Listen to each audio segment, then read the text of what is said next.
Hey guys, what's up? This is Falsebooles123 coming to you on day, I'm gonna say 12 of the quarantine, and day 2 of me ripping off my blogger personal profile.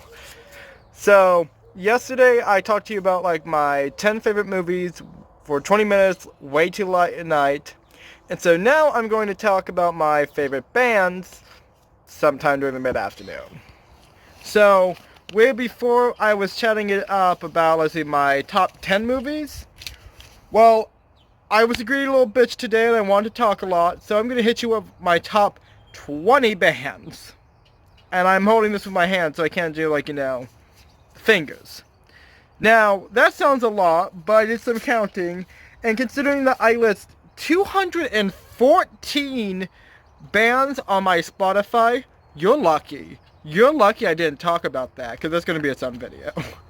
I don't know, like, how I'm going to, like, write that or edit it, because I'm bad at life, but we'll figure something out. So, I'm going to, like, just skip ahead. Like, skip to the good shit. Number 1, and this is all in alphabetical order, not by, like, how much I love the bands. Amanda Palmer. Fucking love her. She's great.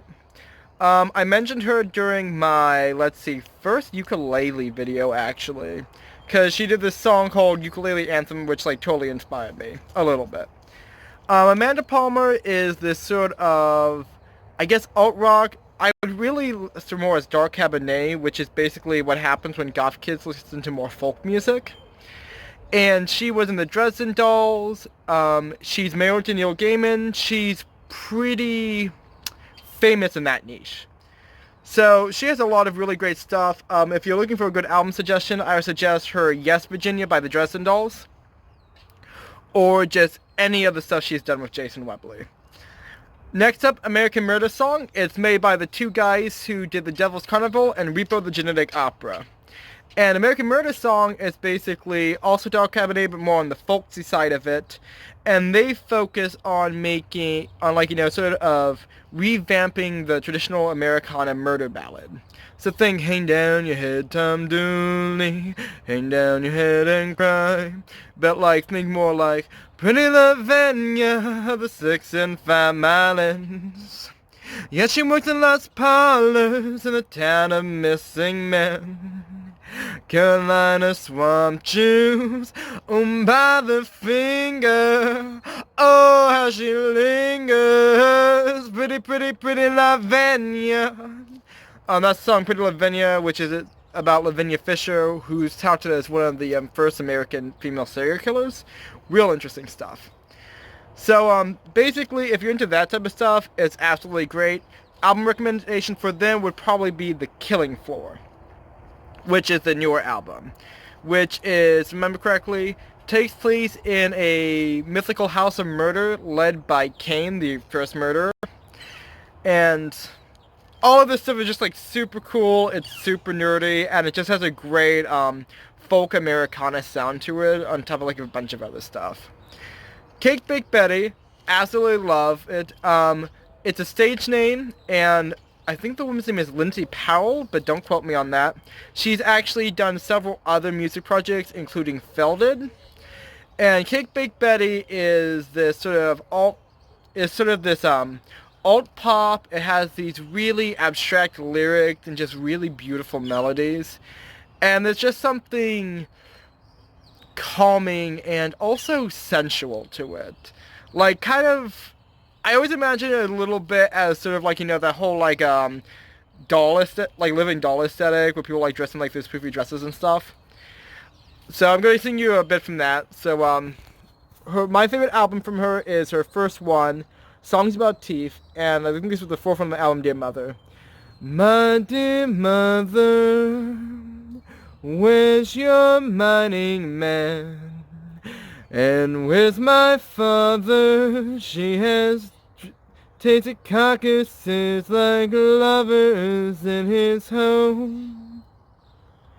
She will sleep in bags that hang along these roads.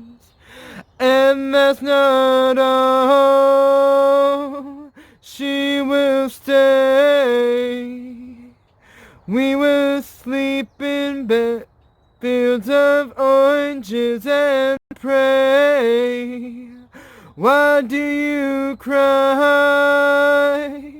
There's no shame. Yet I hang her in my heart, oh, to this day.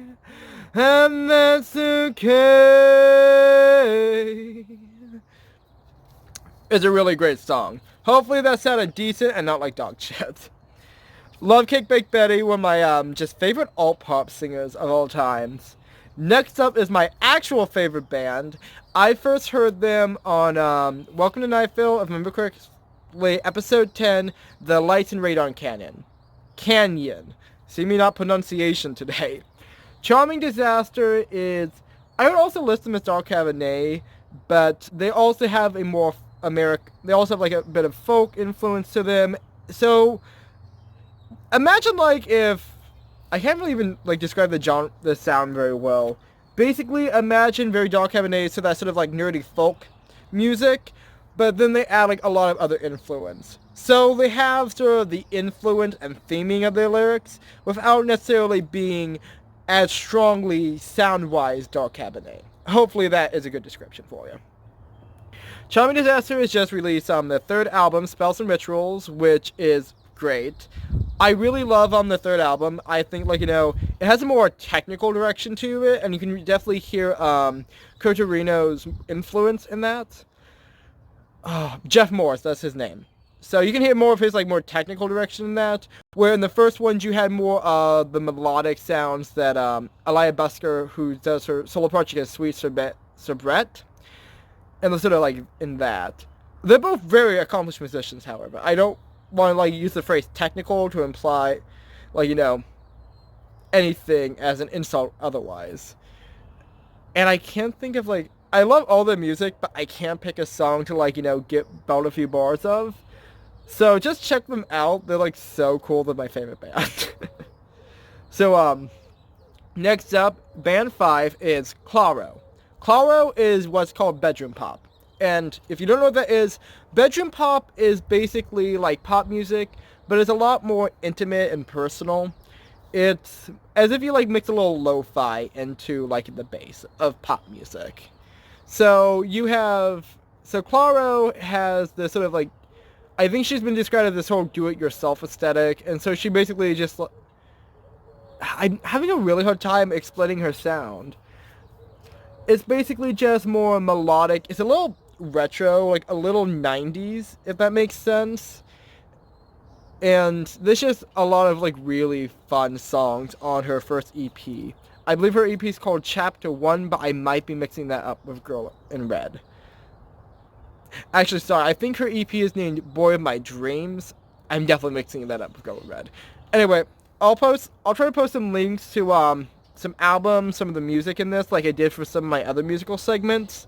So, you know, but let's keep going, because we have a big list to go. Okay, number 6, Cupcakke. On my head, then the headboard breaks. What slow strokes to listen to the Drake? Turn it up, I'm better bitch, better fake. Huh? You're gonna have me tricking like a prank. So, Cupcakke is this Detroit-based, female rapper. And, like, she, is known for her song, let's see, Deep Throat. I had to think of it for a second. Hump me, fuck me, did a bit and make me choke. He better... So, she, like, sings a lot of songs in her albums, which are, like, kind of thought-ish. So, think, like, you know, the whole, like, Nicki Minaj, Bad Baby, like... I don't dance now, I got money moves type, like, you know, style of rap. But then imagine if if those rappers actually had talent. And then you get Cupcakke. And everyone, like, you know, hates on Cupcakke because she wants to sing about, like, you know, getting dick and fucking bitches. But then it's like, you know, she backs it up with really great skill. And a lot of the songs on her albums that aren't, like, you know, her well-produced singles are actually really deep. And, like, talk about, like, a lot of her, like, troubles and, like, issues that she's had in life. It sucks because she's a really interesting and dynamic rapper, and a lot of people just think that she's like a thought rapper because she wants to sing about getting slammed. And I think that's just shitty. Like, no one should be slut-shamed and looked down upon just because that's what they want to sing about. Like, Justin Timberlake was like, I'm bringing sexy back, what? And everyone's just like, boy, get in this pussy. But then, like, one chick wants to sing about, like, getting that dick, and everyone's calling her, like, a hoe bag. Like, that's sexist, okay? Like, cis white male telling you how it is. Obviously, my opinion matters, but let's keep going. Next up, I think this is number 7 on the list, is the Decemberists. Love them. If you don't know what the Decemberists are, that's kind of sad, actually. Basically, they're this... They switch the styles up a lot, so I'm going to say folk rock as sort of the best descriptor. They were definitely more folksy in their Crane Wife Part 4 album, which is what they which they cameoed in Parks and Rec, and I believe that was the same album that they did Sons and Daughters was on, which actually was on The Office. So if you've heard those two songs in those two shows, then you have heard the Decemberists. The newest album, if I remember correctly, is I'll Be Your Girl, and that is just, it's great. Basically, if you've ever listened to Panic at the Disco's second album, you have a sort of sense for how their music is some of the times, because they do have a pretty broad range of their music. They're a really great rock band. They have like a lot of influence. So if you're like have a sort of like idea of Florence and the Machine or like other indie rock like that, then you have a really good idea of sort of the Decemberists' general sound. But if you're not listening to them directly, you're missing a lot of, say, cultural influence. They're a really great band. Oh, next on our list, another great one, which is a little bit more mainstream, Fall Out Boy. Fucking love Fall Out Boy ever since I heard Thanks for the Memories on my mother's soundtrack right next to Savage Garden's Chica Cherry Cola. So, if we're being honest, probably my favorite Fall Out Boy album is Under the Corkwood Tree. Just, classic Fall Out Boy. It had all of, these great songs. They're all, absolute bops. And, I liked American Psycho. I love the newer stuff, but it's, I definitely like the older stuff where they're a bit more, I guess, punk. Well, actually, they're technically post-punk in the age. Don't roast me in the comments about that. It's just because I don't really have I'm pretty young, so I don't really have a great understanding of the differentiations of how punk affected rock music, because I was born in, the late 90s. But basically, I really enjoy their more, I guess, post-punk. There we go. Be a bit more technical. Albums rather than the more pop-punk ones they've produced later on their career. Which is fine. I love pop music, as you will see from this list, but Under the Corkwood Tree, I think it's the best one. But I also haven't listened to all of their albums, so tell me what your favorite is, down below. Tell me I'm a piece of shit for liking Fall Out Boy, just, roast me. So next up, another bedroom pop artist. I don't have all of my favorites of each genre. I literally just picked, the good ones, Girl in Red is, if you have heard it, you've probably heard I Wanna Be Your Girlfriend, which goes, oh, Hannah, I wanna hold you close. Oh, Hannah, come lie with my bones. And so, basically, she's like Clairo, except super gay. And Girl in Red is basically just this, millennial lesbian energy that works everywhere, and it's great. And, good way to think about bedroom pop? Bedroom pop is pop music you listen to when you want to cry. In, your bedroom alone wearing headphones. That's the entire aesthetic. It's just, sad people singing soft pop music and being sad. And usually, and there's, a lot of, and usually it's a lot of it's, really gay. Which, I love LGBT influence. So it's, just Girl in Red, absolute, lesbian icon. She's great. We love her. Everything's great about her. And so, she has a lot of just really awesome emotional songs. And I believe she's actually just released a newer album, but I can't remember. So next up, switching back into Dark Cabernet, we have the other, big shot, Jason Webley. Jason Webley is another, longtime standard of the whole Dark Cabernet. Yes, it's a Dark Cabernet genre. So he does a lot more, I guess, folksy music. So let me just hit a few bars. Never mingle, No, the devil don't walk on water. Devil mean good, devil mean good. He got himself a boat. Devil mean good, devil mean good. Out fishing with his lovely daughter. And yeah, he don't feel the water. He gotta be good. So, probably not the best, like, song to, like, really encapsulate him. But Jason Webley's done a lot in the scene. He actually started as an accordion player, which actually explains a lot of his music. If I am going to suggest a song for you, it's probably going to be something like, what was it?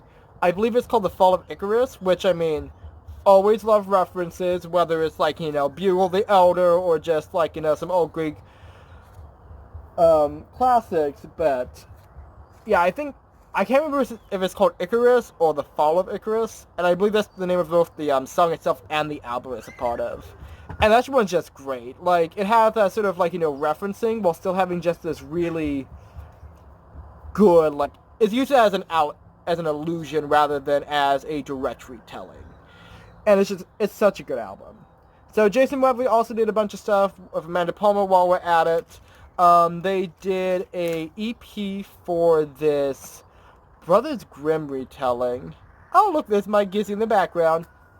Yeah, so this is not JoJo, if you've been watching my channel for a long time. This is actually my other lovely Bombay kitty that I love very much named Gizzy, except she's an asshole. Gizmo, you're a dick. Anyway. Yeah, she knows it too. So, he also was in the, concept album Evelyn. Evelyn, Evelyn, why are you running? Or why do you bother to stay? And that one's like a really cool album too, so I'll put a link down below as well. Next up, Jon Bellion. If you've heard Jon Bellion, it would probably be his song Low from the album Human Condition. He has newer albums. I've mostly just listened to Human Condition.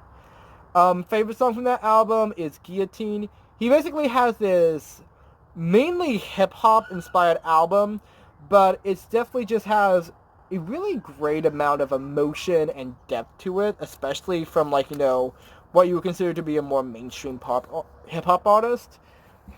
And it's really good. It's a great, if you haven't listened to Human Condition, you need to listen to it. Every song on it is pretty much an absolute bop. And it's just, you will find something on that album that you love forever. Like, he's a great artist, and honestly, I should listen to him more than I actually do. So, next up is going on to Brit Rock, which I love as well. If there's two genres I definitely listen to a lot to, it's early 2000s American post-punk, and early 2000s British rock. I mostly just like early 2000s rock, because I guess that was sort of like, the era I was born in or something. Imagine that. Kaiser Chiefs. Oh yeah. Probably one of my favorite songs of Kaiser Chiefs. First song I heard by them was Ruby on Guitar Hero's Modern Hits. Favorite song by them is probably Never Miss a Beat. I also think that's from the same album. Let's see. What did you learn in school? I learned nothing. Why didn't you go to school? I don't know. Like, they had like this really great call and response part at the beginning of that song, and it's just, listen to this song, it's great, it's awesome. Listen to more Kaiser Chiefs in your life, just in general. Like, it's really good British rock, and I don't have a good way of describing this sound at the moment. But, basically, imagine it as a bit more rough Two-Door Cinema Club, which we'll get into. Next up, The Killers. If you don't know who The Killers are, you must have been either born earlier than me, or just have no fun in life. So, if you do know The Killers, it's probably the song Mr. Brightside. And give me a second to... Coming out of my cage and I'll be doing just fine. Gonna be down because I want it all. It started out with a kiss. How did it end up like this? It was only a kiss. It was only a kiss. Or, you probably know it by the hook. Jealousy, turning saints into the sea. Choking on your alibi. Swimming. I can't remember the lyrics anymore. But basically, like, if you don't know that song, you probably don't know the Killers. The Killers are great. Hot Fuss album, absolute must listen to. If you aren't listening to that album, I will beat you. No, I won't, but I will want to, okay? Yes, Killers is absolutely great. I wasn't, like, super into them. I knew about them before I went to college. But, like, my bestie Chris, I think that was, like, one of the first albums we ever chatted about. And I didn't even get into them until, like, after, like, you know, I moved out of, like, the dorms. But then, like, I started listening to them, I'm just thinking, like, wow, these are great. Like, I felt bad for, like, not listening to, like, it sooner, like, in depth, you know? So, next up, switching lanes again. You used to say in your lane, boy, but we go where we want to. It's not 21 Pilots, though I do love them. Like, they're a great band. It's The Other, who, if you don't know what The Other are, I'm going to say they're a little bit more obscure than, like, you know, the Misfits, but they're horror punk. What's horror punk, you said, Ryan? I'ma tell you, bitch. Horror punk is basically punk music that has a more, I guess, theatrical element to it. So, where, like, you know, so you know how, like, a lot of, like, you know, folk metal will have this sort of allusion and deep references, just like Dark Cabernet does for, like, you know, a lot of, just old, like, historical tales and fables and legends. Horror punk does the same sort of thing.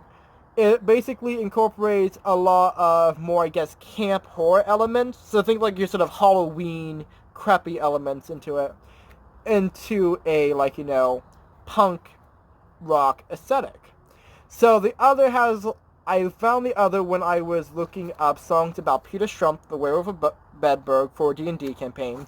That's way, way far into the works. It's literally just a D&D version of Mafia, or Werewolves, or whatever you call it. It's like and if you don't know what Mafia or Werewolves is, I don't know how to explain it. It's like a role-playing card game, basically. But it's super fun. Anyway, so I'm thinking like, haha, what if it's Werewolves with the Werewolf of Bedburg? And if you aren't like a history lore nerd like me, and don't know what that is, then like, you're basically shit out of luck. Basically, The Other have, like, a bunch of they're like the Misfits, basically, but they're a different style. Let's see. My favorite song by them is Party at Crystal Lake, and it goes something like, it's a party at Crystal Lake, and you're all invited. It's a party at Crystal Lake, and you're on the list. And I love it because it's like Crystal Lake, but then it's just, like, a fun-ass bop to it. Next up is Panic at the Disco. Come in. I chime in with people haven't you ever heard of. Closing the goddamn door, no. Much better face these kinds of things. But sense of person rationality. Favorite song is probably Miss Jackson. Fun fact, I actually once was trying to write a play involving the song Miss Jackson. And it was a crime thriller musical. And you're thinking, Ryan, you can't have a musical that involves people getting butchered. But I'm like, try me, bitch. Before the second act twist, it actually involved, the main character, Miss Jackson, who's the police chief, and the murderer, singing a duet which was Disturbia by Rihanna. And if that doesn't date the play, because I wrote it, like, I conceptualized it in high school, then nothing will. But I'm getting off track. I love Panic at the Disco. First album, absolute bop. Okay, you're going to hate me. I haven't listened to the new album completely. Like, I've heard, like, High Hopes, because who hasn't? And the rest, I haven't really listened to. I like Brandon Urie. I like his music, but, like, I was never, like, the biggest fan of them. I just like the music in general. So, like, you know, I'm a fake Panic at the Disco fan. Okay, you got me. If we're being honest, love their first album. I thought the second album was pretty good. I enjoyed it. It just wasn't the sound that I was, like, you know, liked from them. And, the stuff I've heard, like, you know, besides that has always been fantastic. So they're a great band all around. Next up, switching into something which is not heavy or weird or nerdy, it is Rachel Bloom. Oh my fucking goodness. Y'all ever seen Crazy Ex-Girlfriend? You haven't? Well, that's shitty, because it's actually a really excellent and in-depth sitcom. I thought it was, like, really shitty, too, from, like, the name, because it seems super sexist. But they, like, actually do that ironically. They even lampshade it in the frickin', opening sequence.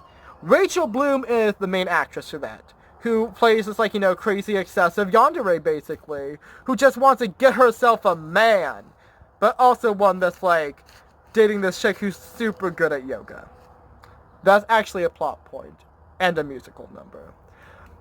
So, Rachel Bloom, before Shitty Crazy Ex-Girlfriend, actually made a bunch of hilarious comedic songs, including, let's see, a few great ones. Heavy Boobs, that was just absolute gem. I believe I steal people's pets and keep them in my shed. I don't know if that's the actual name of the song, but that's basically what it is. There's this other one that's, I can't remember, but it's great. I'll have to, like, edit it in. And my absolute favorite, the one that sticks with me forever, is the aptly titled song, Fuck Me Ray Bradbury. And it is exactly what it sounds like.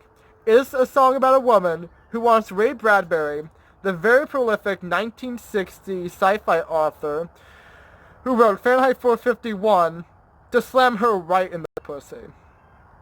Even though he's been dead since 2010. I know, because I clipped his obituary article in the Mail Tribune. Fun Ryan fact! Anyway, Rachel Bloom is she's hilarious, I love her, and she's the best. And that's all you need to know. Also watch Crazy Ex-Girlfriend because it's hilarious, and also the best. And also, like, one of the few sitcoms that does musicals well. I liked Glee, but not after season 1. Anyway, coming up next, I've mentioned them on my last weekly vlog, was School of Seven Bells. And I already talked way too fucking much about them. They're great. Listen to Alpinisms. Like, shoegaze is really cool, and you should give it a chance. Okay, going on. Next up, more pop, but this is, I'm going to say more alt pop. So, the other ones I mentioned are more dream pop, and Cake Big Betty is, like, super far alt pop. Tessa Violet is more, like, she's, like, the centralist of pop music, basically. She's not mainstream, but, like, she's good. First time I heard from her was her song Crush, which I liked. Honestly, probably one of my, I like her newer, like, her other stuff she does. So, Hayes, Not Into You, love those songs. And then she, did this one song that was for a movie soundtrack, which was always, like, that always differs in the style that the guys usually do, but it was pretty good. So, Tessa Violet, I love her, she's great. She has, like, and Hayes, like, she had, like, this just Paramore-esque, like, hair, where it was, like, brightly colored and, like, sort of medium length. And it was okay. It was super pop, and I didn't love it. But, like, in the other stuff, like, she grows it out, and she has, like, this girl next door look, and then she's super hot. And I realize that, like, it's probably really sexist and shitty for me to compare somebody's attractive aesthetic instead of relating to her music. But I think her music's awesome, and I can, like, probably put in, like, 5,000 words about it. I just wanted to say that I think she's hotter with, like, long hair. And, yeah, on one hand, you can say that's objectifying, but I also think that it's unrealistic to say that people cannot enjoy people for different aspects of their personality. Because I'm sure there's, like, plenty of people that enjoy, like, Markiplier for, like, his gameplay and his comedy. But at the same time, there's a reason why he released a tasteful nudes calendar. Also, my friend had one, and it was hilarious. Like, it was the funniest thing I ever saw, and I'm just like, this is great. Like, I wish I had merch that good, because I don't have merch. Anyway, next up, this is number 19, and I'm shitty at actually, like, saying what numbers these are, but, oh well. Tom Lehrer. You might not have heard of Tom Lehrer because you're not cool, okay? You're like a fogey, okay? Because you don't know who Tom Lehrer is. Anyway, Tom Lehrer is a comedic, I guess, novelty artist. That's really the only way to describe it. I consider a novelty song to be a bit like Weird Al Yankovic. That would be a good comparison. But they're basically comedic songs that don't have any sort of broader, stylistic tones. So think, they're coming to take me away, haha, they're coming to take me away, ho ho, hee hee, haha, just a funny farm, like, stuff like that. And so Tom Lehrer basically made a bunch of comedic songs. They were piano, like, ballads, all done during the 60s. They had some great ones like Masochism Tango, or Poisoning Pigeons in the Park, or one of my favorites, The Vatican Rag. Because it's just him doing a ragtime piece, and it's all about, like, basically making fun of the Catholics. Which, I have nothing against Catholics, but it was really funny. And, like, you should hear it, like, people. There's just this entire time where he's, like, doing, like, this little archipelago, and it's like, genuflect, genuflect, genuflect, and I'm not doing it justice. I'm gonna put a link down below, because I'm not doing it justice. But, if you like comedic music, and also just, like, a 45-year-old mathematician singing about poisoning pigeons in the park, you need to listen to Tom Lehrer. What you doing? Not being cool. That's what you doing. Anyway, number 20, my ultimate, like, band. Not really, because, once again, alphabetical, not ranked. Two Door Cinema Club, which I also love. So, Two Door Cinema Club, I mentioned them, like, a little bit earlier in the segment about, like, the Kaiser Chiefs. They're British pop, and first time I listened to them was Undercover Martin. To the basement people, to the basement. Many surprises await you. To the basement people, to the basement. She speaks words that could melt in your mouth. She speaks words of wisdom. So, Two Door Cinema Club is really, like, entrenched deep into 2000s British rock. They got some Wombat sound to them. They're not, like, Franz Ferdinand end. They're more like, Wombats, the Kooks end. This stuff just has some really interesting, like, harmonies and melodies. And it just has this whole, like, teenage angst that, like, the 2000s British rock really encapsulated. And so a lot of it is just entrenched in, like, cinemas and smoking and, like, all this other, like, imagery that you get. And it's an all-around just, like, great band. And I'm just having and it's really hard to describe this sound, just because it has a lot of elements which are really, like, pit and parcel? That's not the phrase. Just a lot of things that are really common to the genre, but there's also a lot of things which made, like, the sound really unique. So you really have to listen to them yourself and just kind of get entrenched in just the music and the sound and sort of the aesthetic of, like, the band. And so that, my guys, is all 20 of, like, my top bands out of, once again, 214. That's a lot. And I'm not going to flip, like, the footage this time to actually have that, properly muted, because I don't want to. So, there you go, guys. Anyway, I hope, like, you enjoyed this segment, and there you go. I hope you guys enjoyed, like, this segment of my quarantine vlogs. I know these are, like, super long, but this week, I'm really trying to just have a bit more structure into, like, my videos. Because if I'm going to be having, an hour or an hour and a half, like, video, I want it to be more than an hour and a half of me just rambling in the park and poisoning pigeons. But, like, so hopefully this is, a bit better.